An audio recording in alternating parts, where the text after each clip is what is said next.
Welcome to the NBA.com. This is John. This report is for the 16th of December.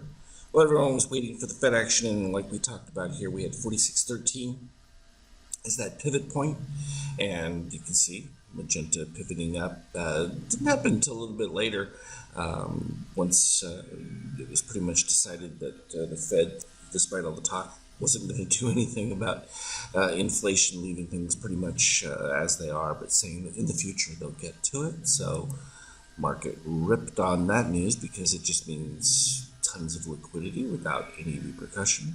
So we could see everything happen, YM, all of it pretty much the same. Likewise, NASDAQ here, not quite as strong on the NASDAQ, didn't cross over the white MBI, but still pivoting above. And this is something that we see when white MBI gets over. You need to see the magenta dip below the yellow, otherwise. And in fact, I posted about that on the Skype chat earlier, just in reference to that, because it is a situation that can take place where magenta stays above and doesn't cross below that, and then just pivots back up and doesn't always create this kind of a move, but nonetheless still is bullish from that standpoint.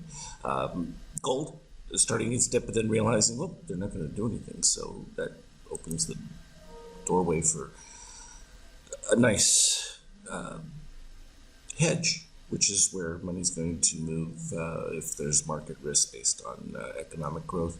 And of course, the euro. That's a bonus to the euro, just because there's not going to be a tightening. If there were tightening, the euro would be really taking a nosedive relative to the dollar. Late on that action, Bitcoin, everything caught a bid. So it did dip down, didn't quite make it all the way to the zero section, but it really didn't have any indication that it was going to do that. It was just generally weak on the magenta being lower.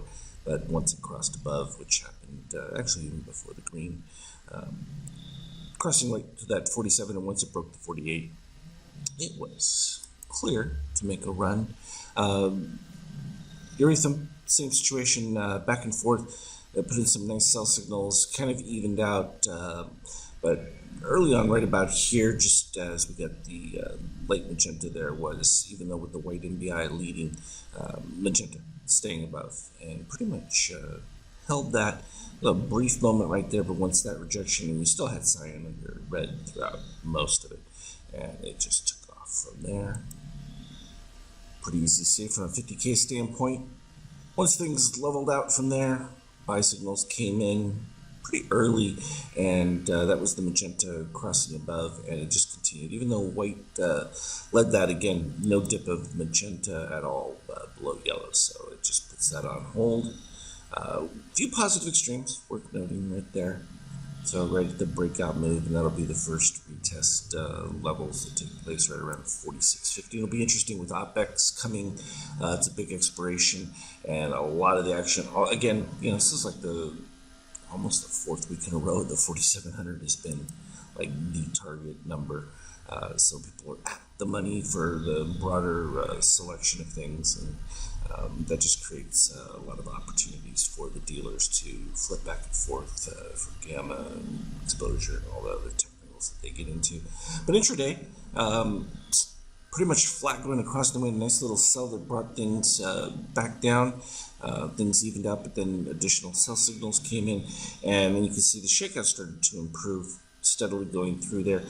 We had white MBI that led to the dip right before the announcement setups took place, and then everything got really sketchy as far as bid and ask. They were just, the contract size was tiny until after everyone knew, and that's when the magenta took over, and that was just a rip straight up for 50 points like instantly, and created a lot of positive extremes going through that range. The lowest being down here is going to go all the way back to 46.10 range, but by the time we got into that middle section, there were some decent ones that produced it right here, and we did end up with a couple of decent sell signals that took place up towards the peak that brought back to the 50%,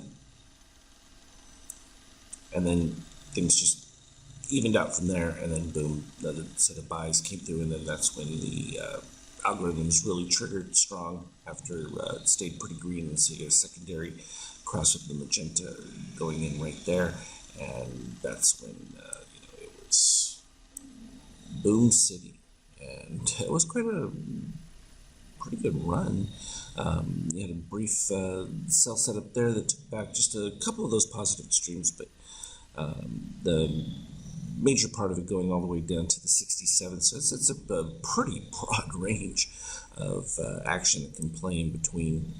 And after it filled in part of those positive extremes right there, turnaround setup with magenta going back above, and that just closed it out at the highs right at that 4,700 number, which is where it's at right now here in post market. So pretty straightforward, clean action from that standpoint. So it's just a matter of going with the Fed. You never fight the Fed, as they say, and it's true even to this day. Whether or not the future economic situations that we've talked about previously and that will have an impact, you have to wait until those factors start to come into play and have significant impact. And if they're able to do something in between, it just is one of these perpetual kick it down the can setups, and nothing that hasn't happened since 2009. So that is the long and the short of it. As always, I will update you with anything relevant and put it on the Skype chat. Trade well.